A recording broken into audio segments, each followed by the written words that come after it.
Hi friends!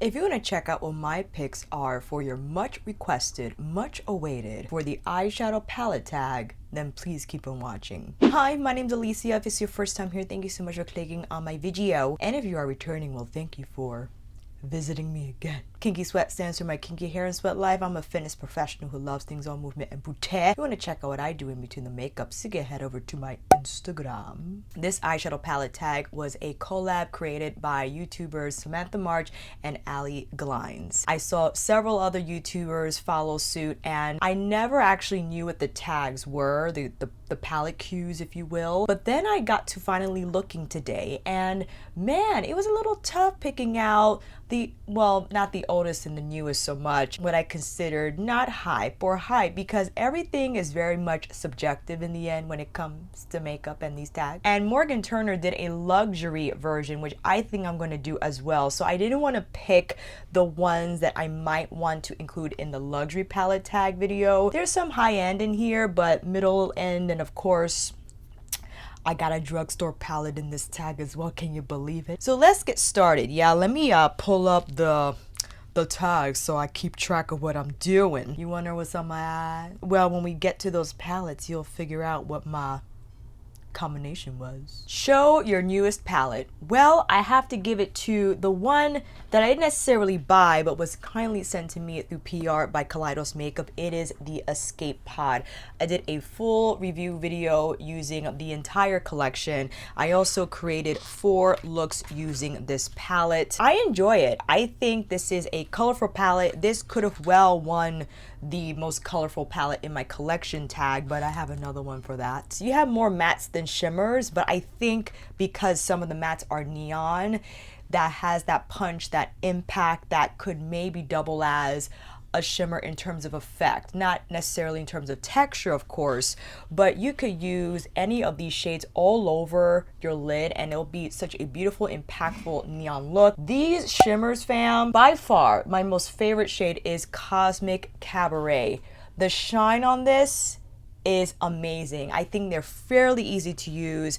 They're really nice to combine, and the color curation makes it so you can combine these colors in a myriad of ways and you'll get a beautiful look. It's gonna be a look, right? Especially if you're gonna combine the neons with the olives and like this iridescent blue, but then you got your neutrals to hold you down. If I wanted a really simple look, I would just apply Bossa Nova and what is this? Terrace. I'll apply Lo-Fi on the lid just to give my lid a nice wash of beige, to even it out and make sure that my lid doesn't look discolored with the other mattes. But yeah, this is the newest palette I have in my collection.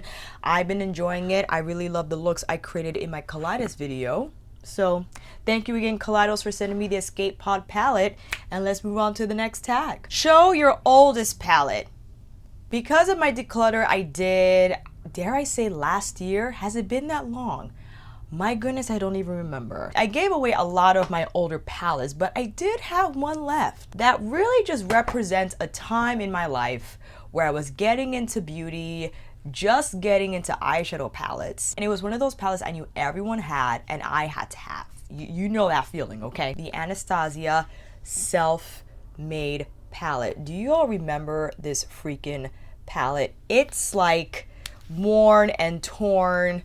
I haven't used it in ages. This palette represents just my heightened interest in makeup, my drive to start a YouTube channel, my motivation to continue content. Because fam, when you're first starting YouTube, especially now, is very overwhelming. People's backgrounds are blurred and beautiful and this and that. And when you're just starting, you might not have that same setup, as opposed to back in the day when people were doing beauty content in their closet. Very much well accepted no matter what background you had. Now the expectations are different from the audience. I know I didn't come a long way, but I kind of like the homey feeling that my videos have. So listen, I took down the shoe rack, okay? I took down the robes.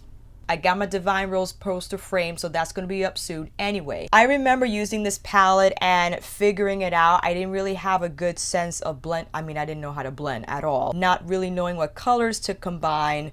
But I look at this palette now and it's like, I could have done this, I could have done that. It's just interesting, yeah, when you go back and you think retrospectively how you applied makeup, how you even thought of makeup, approached makeup, and now I'm such in a different mindset. Maybe I would use a palette like this now still, but definitely when I look at this, it's very nostalgic in feel in terms of when I first started and all that stuff. And look at me now.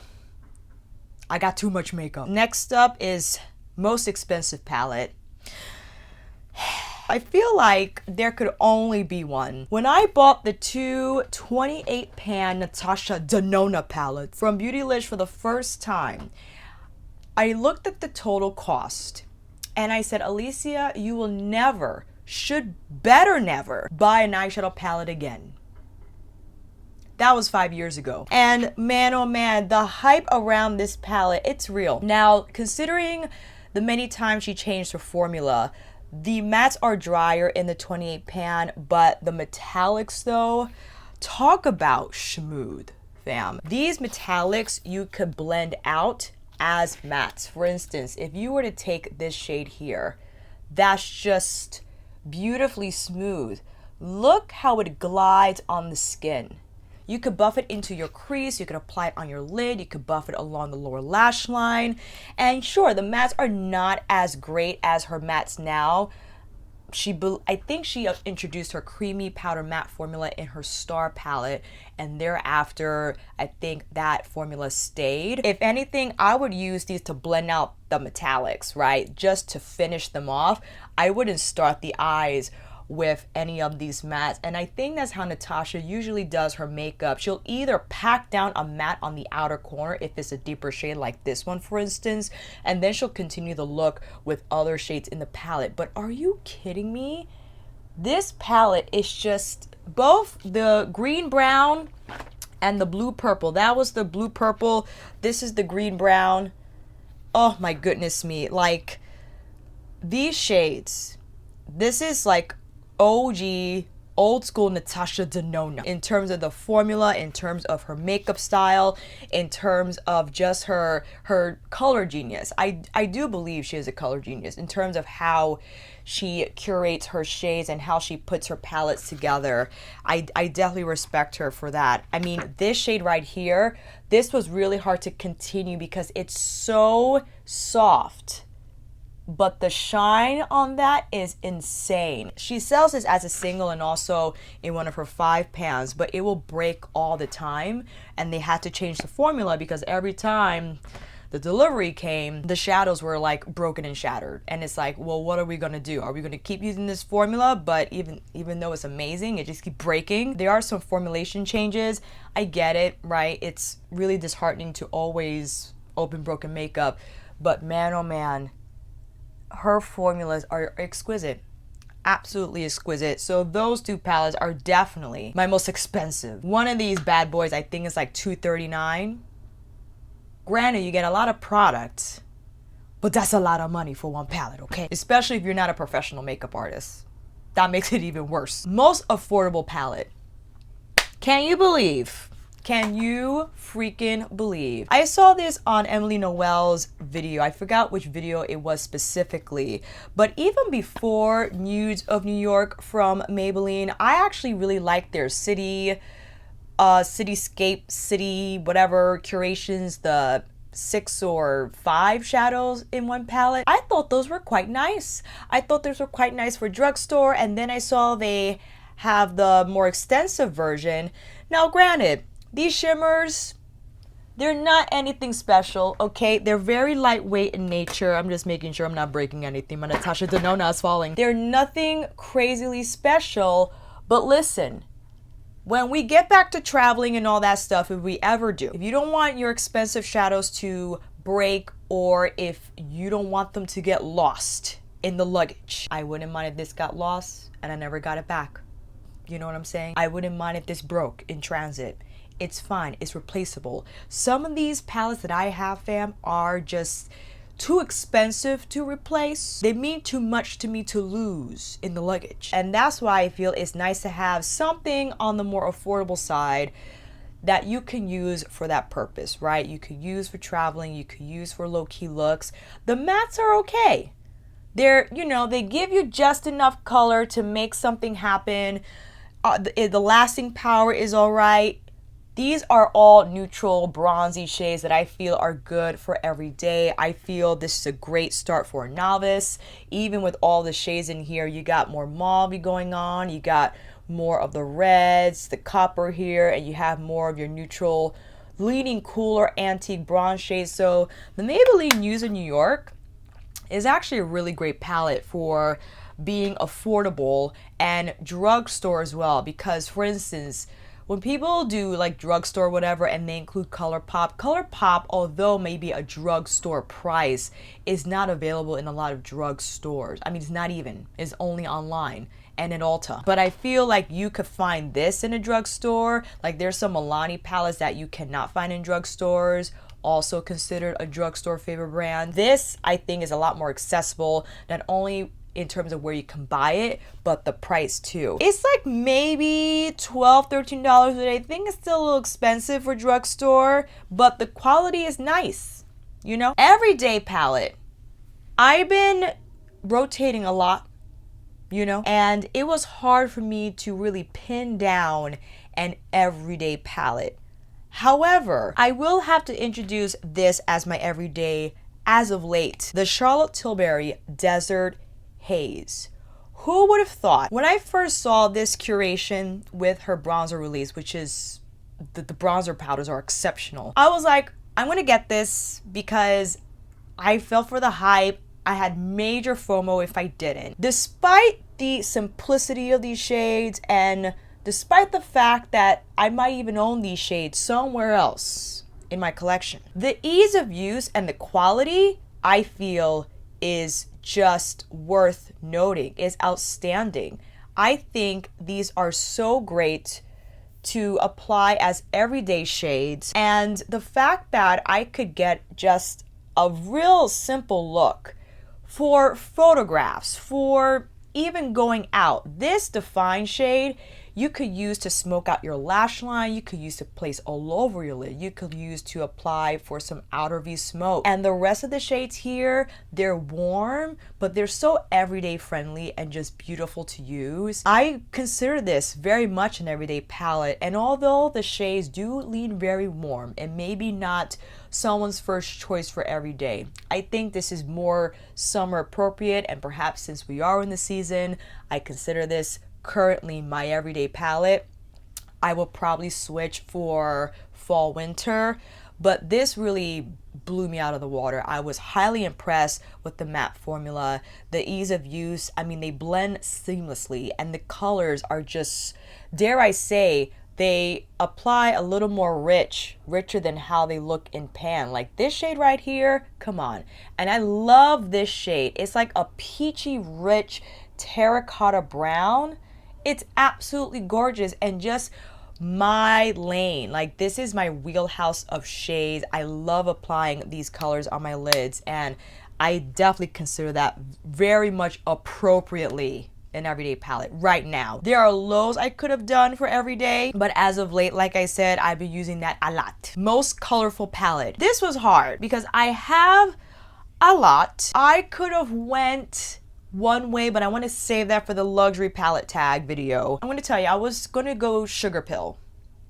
I also was going to go Colored Rain with the singles they released before they did the Vivid palette. But you know, I had to give it to the Viseart Editorial Brights. First of all, Viseart mattes are phenomenal. They basically blend themselves. I mean, I went on and on about this in other Viseart videos, but the colors here, they will not steer you wrong. They layer well, they combine and yield different colors. They're reliable neons, and these pigments are just so bright. And man, oh man, you could do so much with this palette. The versatility is unmatched, and this is a pro palette. This is what pros use for these bright editorial looks, that you could use these with another shimmer or metallic or special textured shade to buff out the edges, or you could use these exclusively and have an all matte, like blocked out neon look. Like I could have went with the Kaleidos as my most colorful, but because it had Terrace and Bossa Nova, those two neutrals, and this is just all like neon bright, I had to go with this one. The quality is just top notch. The color choice in here is brilliant. It is. Like, you can do so many things with this palette. And I understand it's a pro palette and maybe intimidating for a beginner, but maybe not. I think you could still have fun with this as a beginner, especially if you love color. Forget it. This is a must-have for you. Smallest palette. Have to give it to the Kaja Bento Box. What is the official name of this? I'm just gonna call it Bento Box Shadows. Now, they did actually release another curation where it had more offerings in terms of finish. They had a matte, a shimmer, and something else. These are all topper shadows. Now, while I understand maybe not comprehensive enough if you want to use a matte shade to complete your look, I think these are wonderful as like is a jewelry box for your eyes. These are so easy to just bump up your look with because they have really nice sparkle and shine, and it's hard to see. I have to put my flashlight on there, but you tap this on whatever shadow you like. If you want a little more dazzle and blah. I think it was from Big Hero 6 when he was like blah, blah, blah. That's kind of what I'm thinking about in terms of the effect these give the eyes. If you wanted to keep it really simple, fam, you could tap the deeper shade on the outer corner first. Yeah, you tap that on, and then you tap the medium shade on your lid, and then you tap the lighter shade on the inner corner.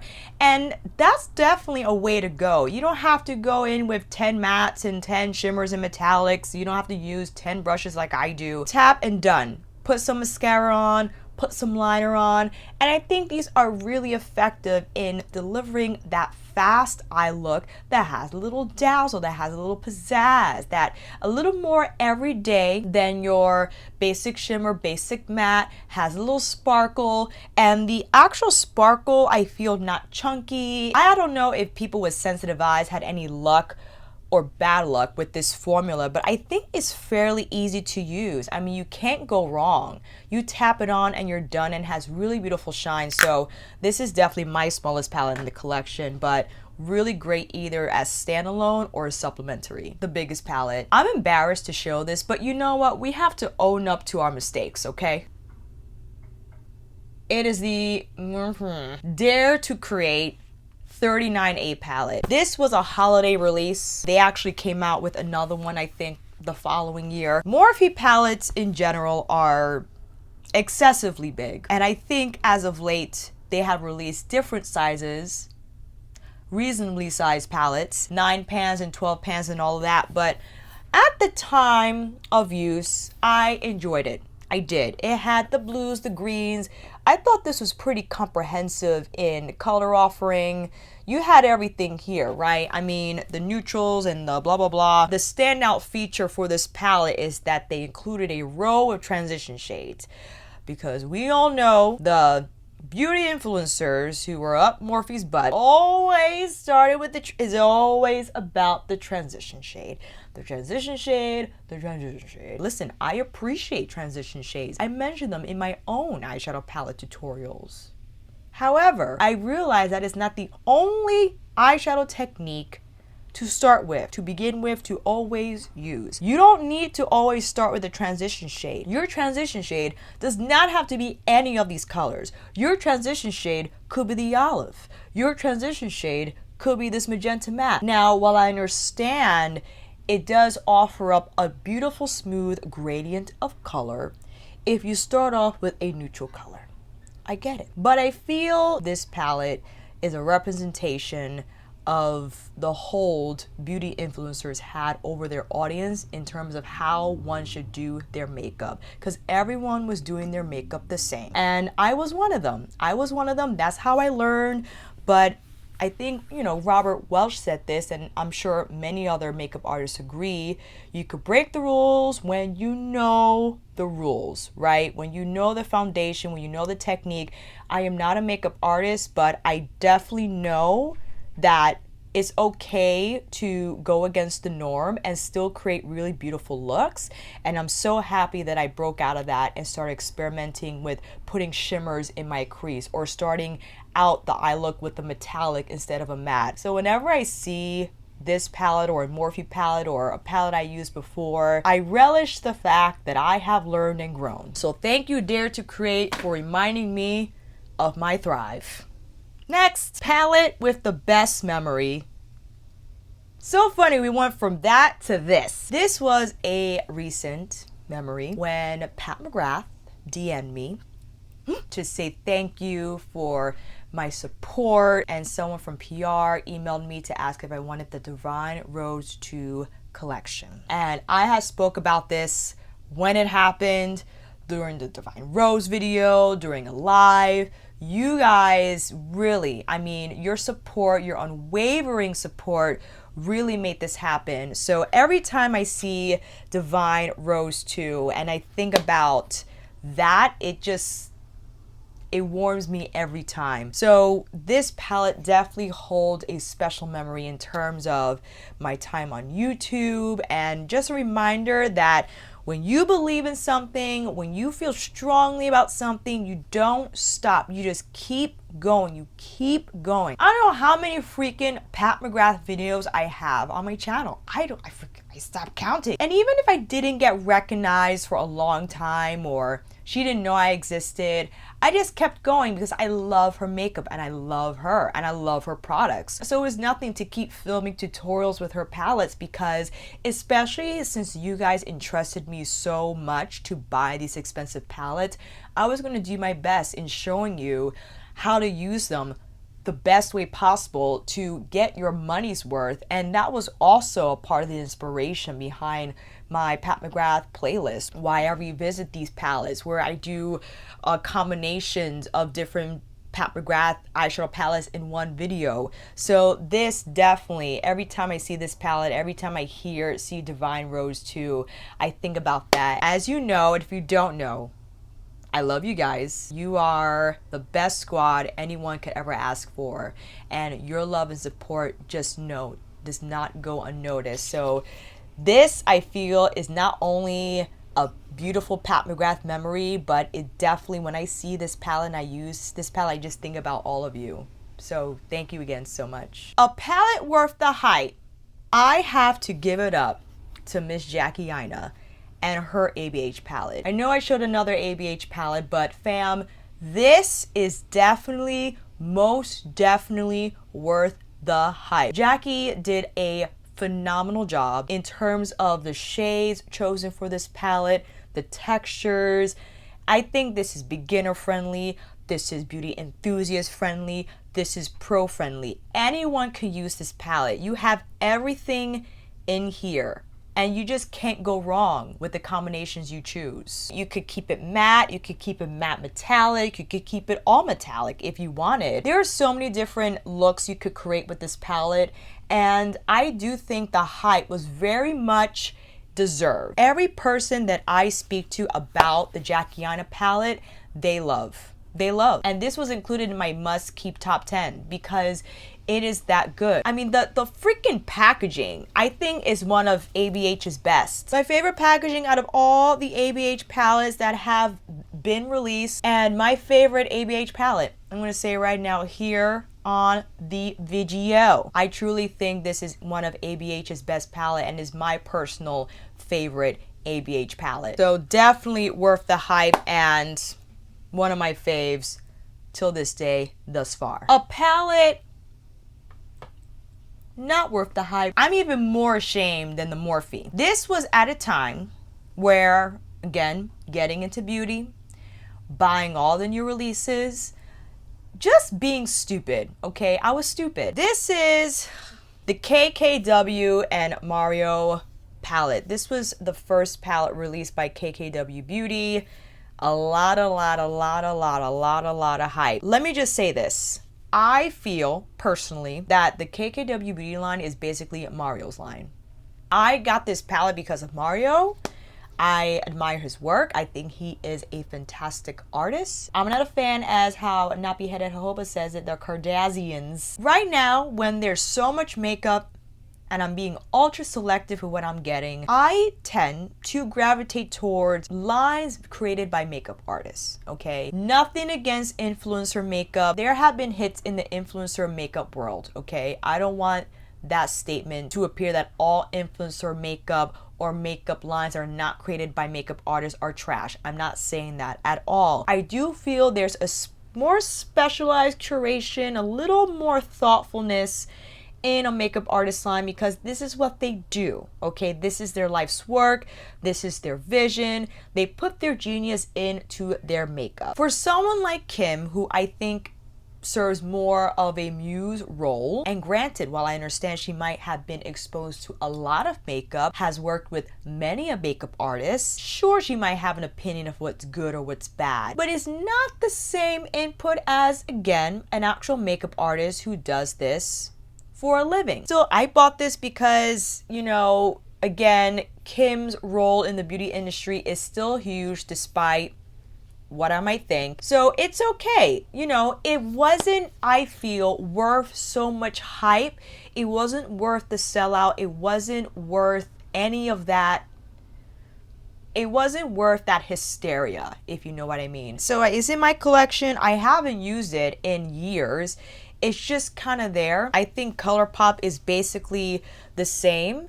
Granted, sure, the metallics are nice and the mattes are nice, but I much rather use my Natasha, my Pat. I much rather use my Jackie palette because even the Jackie Aina palette, they have more fun textures in that palette than the Kim palette. And sure, maybe Kim doesn't do the glitters and the whatever, and the palettes, the ones that have released thus far, reflect more of her own makeup style. I get it. So let's just say I don't align with it, and I rather have my party textures nearby. So I'll just leave it at that. Favorite palette from a favorite brand. Listen, I fight for this palette. I fight for this palette, and I cannot stand the fact that it is in TJ Maxx, okay? Midnight Sun is an underdog. Pat McGrath being my favorite brand because I love her to death, if you haven't noticed already. This is my favorite palette, even with Divine Rose too. Because like I said, I fight hard. I stand by Midnight Sun. She's the underdog. No one understands her except me. I actually combine Midnight Sun with Divine Rose too, and a shout out to a squad member, Crystal Nicole. She was like, Alicia, I combine Naked Blush with Vermilion Venom and it is outrageous. I'm like, friends, I had already washed my face, I had already flossed and brushed my teeth, and I wanted to put eyeshadow on because that was just like, oh my god. So of course, today I did just that. Not only did I combine Vermilion Venom with Naked Blush, I also put Blitz Violet Orchid under the lower lash line. I think it's a really nice combination. It's a little different, yeah? Because you got the warm going on the lid, yeah? And then you got all of a sudden this lavender. But you know what I did on the lid? Fam, you're not even gonna believe this. I combined Rose Seduction with Bronze 005. Oh my god. And I wet the brush. So it's more like a pinky bronze. And then I applied, is it Antique Gold? I keep forgetting the name of this freaking shade. Hold on. Jubilee. I applied Jubilee from Midnight Sun on my inner corner, this shade here, right? And then I did Blitz Violet Orchid on the inner corner. Oh my goodness me. It's beautiful. So I know a lot of people are not into Midnight Sun. They love Bronze Seduction. I love Bronze Seduction too, okay? Fire Opal, amazing. But the groundedness, and I just felt the imagery of Midnight Sun, of what it is in real life, was just so beautifully represented in this palette. I also truly feel, besides Divine Rose 1, that Midnight Sun is the most user-friendly out of all the Pat McGrath palettes, besides Subliminal, which has Blitz Blue. But I feel even with Blitz Blue, it's such a powwow shade. Like, you go from those neutrals to Blitz Blue. Like, the jump is really big. Here, you could ease your way in. You could still have really beautiful looks with Bronze Sable from Wicked Envy. Even Blood Moon. Yeah, you could still play it safe with Blood Moon. But then you have Blitz Violet there in case you wanted to get crazy. But you still have those in-between moments to play with and work your way up. Whereas in Subliminal, I feel, again, it's either stay chill and neutral or Blitz Blue. And of course, VR Violet is just exquisite. You could technically use the other shades in there, but again, Midnight Sun. And Astral Solstice, I know, is not for everyone. This is Disco Ball in pressed form, okay? You tap it on, you're done. You could put this on your cheekbones. You know what I did actually today? I applied Skin Show Moon Rose, I believe, on my cheekbones. It's hard to see, but I placed it on my cheekbones. Look, it is so good. Last but not least, show your most used palette. This was hard because I use a lot of palettes interchangeably. I try to switch it up on purpose. You know what I'm saying? So to figure out what was my most used was pretty tough. And I don't want to show Divine Rose 2 again, despite the fact that I have been using that a lot. There was a time before all these new palettes came along. I mean, that's the story all the time. I was using Artist Couture a lot, okay? I thoroughly enjoy this palette. I was gonna pick this for every day, but I picked the Charlotte instead because I was using that really like every day at one point. When this came in the mail, I was using it like the entire week. And again, I know I don't use it as much because I just switch my palettes on purpose. I don't use the same palette every day on purpose because I got so much makeup. But this is one that I can comfortably use every day. Extensively. I use this for photo shoots because of the neutral shades. I also use this for the smoky looks because of this shade here, Mink. But the Olive Supreme, it's just that pop of olive that you can rely on to change it up, to move away from the browns and the bronzes and the taupes that are offered here. It's so nice. I love this palette. This was another one I would consider that's worth the hype as well, in addition to the Jackie palette. You know, Angel did a phenomenal job with Supreme Nudes. I was thoroughly impressed, still am. Maybe I'll use it tomorrow. Maybe I'll use it with Desert Haze. But again, at one point, I was using this quite a bit. I was just doing different combinations. I was doing like the mustard with the olive and then the orange terracotta with the bronze and this and again, because I don't use the same palette every day on purpose, so I could use my makeup and use it to give everyone a handle on what I think of a certain product. The Supreme Nudes one is a palette that I could use every day. I know, I can't believe I'm saying that. I refuse to because I have so many other favorites that there's rarely a palette in my collection that I use every day because I just love to play with color, and at the same time I love my neutrals and I love my bronze. But that moment in time when I first received it and I was using it a lot, if I were to film this video then, definitely most used palette. And that is it, friends. It was hard to choose, but I think I did okay. Let me know what your choices would be down below. Hang tight for the luxury version, and until then, that is a wrap. Thank you all so much for watching. I hope this video helped, and if you like this video, please give it a thumbs up and maybe consider subscribing to my channel. And until then, I'll see you on here again with another review, tutorial, eyeshadow palette tag video, get ready with me, or nightly live chit chat. Take care, and I will see you again soon.